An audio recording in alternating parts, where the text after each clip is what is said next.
Welcome to The Explainer. Today, we're diving into a really provocative theory about a future global conflict. It's a theory with a pretty shocking conclusion, that America will lose. So let's just get right to it. The whole idea we're digging into today revolves around this one central, almost unbelievable question.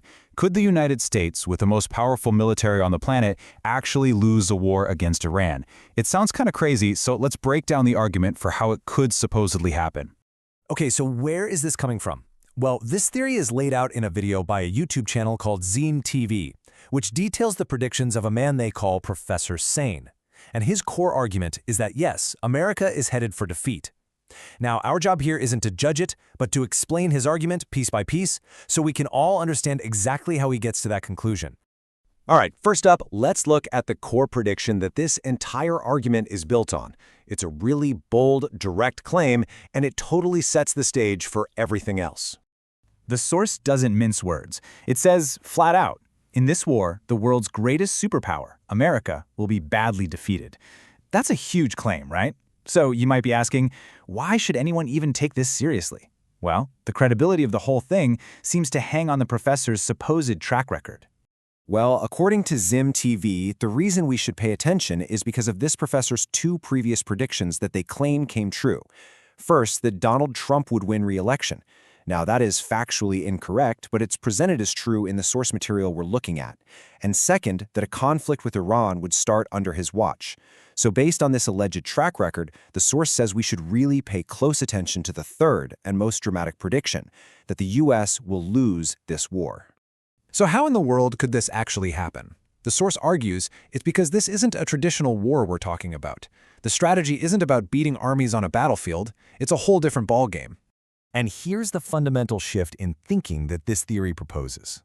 The goal isn't for Iran to win on the battlefield, not at all. The real objective is way bigger, and frankly, way more chaotic. To bring down the American empire by collapsing the entire global economy. So how would they even try to do that? The source points to a strategy of asymmetric economic warfare. This means using proxy forces, groups like the Houthis and Hezbollah, to attack not America directly, but its key allies in the Gulf. The targets would be supercritical infrastructure. We're talking oil facilities, water desalination plants, and choking off major trade routes like the Strait of Hormuz, basically cutting the economic lifelines of America's partners. To really drive home just how powerful this strategy could be, the source highlights a number that's almost laughably small: $100. That's what they say it costs to build a single, small Iranian drone. And here's the potential bang for that buck. The source claims that one single $100 drone targeting a water desalination plant in Riyadh could cut off the freshwater supply for 10 million people.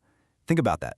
It creates a level of chaos that, as the theory goes, traditional military power just isn't built to handle. Okay, so this whole strategy of economic chaos, it's all building towards one single critical target.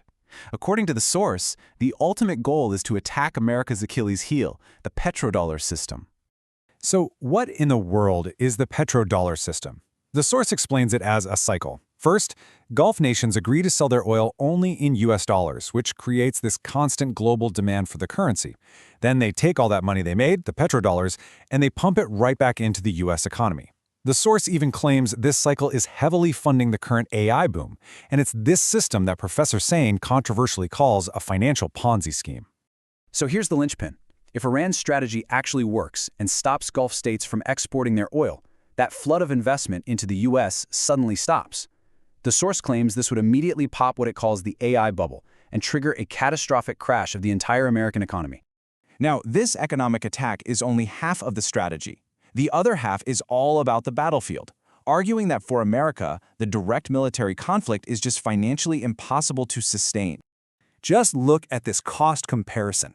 The source claims that while an Iranian drone might cost anywhere from $100 to maybe $50,000, the U.S. interceptor missile used to shoot it down costs around $2 million. You don't have to be a military genius to see the problem with that kind of math. This all leads to what the source calls a financial and strategic disaster. America is burning through its expensive, advanced missile stockpiles at a terrifying rate just to counter cheap, mass-produced drones. Professor Sine argues this points to a much deeper problem, that the whole U.S. military is like an expensive relic, designed to fight a Cold War superpower, not a 21st century asymmetric war. So if the war is supposedly unwinnable, the really obvious question is, why start it in the first place? Well, the source we're looking at alleges three very distinct and pretty controversial motives. The first alleged motive is pure overconfidence.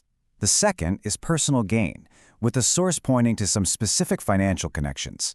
And the third reason, well, this is where it takes a sharp turn into some very strange territory, the claim that the war is all part of a pre-written spiritual script. Okay, now this is where the theory goes deep into conspiracy territory. The source claims that the world is secretly run by groups like the Illuminati, the Jesuits, and the Freemasons. These groups, it's alleged, believe in an end-times prophecy that requires a massive war in the Middle East to establish their version of heaven on earth. According to this view, they're just following this script, no matter the logic or the unbelievable human and economic cost.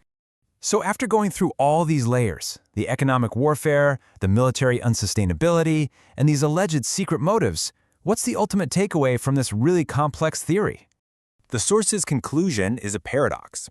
It says that even if America gets a conventional military victory, the economic damage from the conflict will be so catastrophic that it will actually be a profound loss. It'd be a Pyrrhic victory, one that effectively ends America's reign as the world's undisputed sole superpower. And that leaves us with one final pretty big question. Regardless of what you think of this specific theory, it really forces us all to ask, is this the future of war? A future where global conflicts are fought not with armies on a battlefield, but with economic weapons in the global marketplace?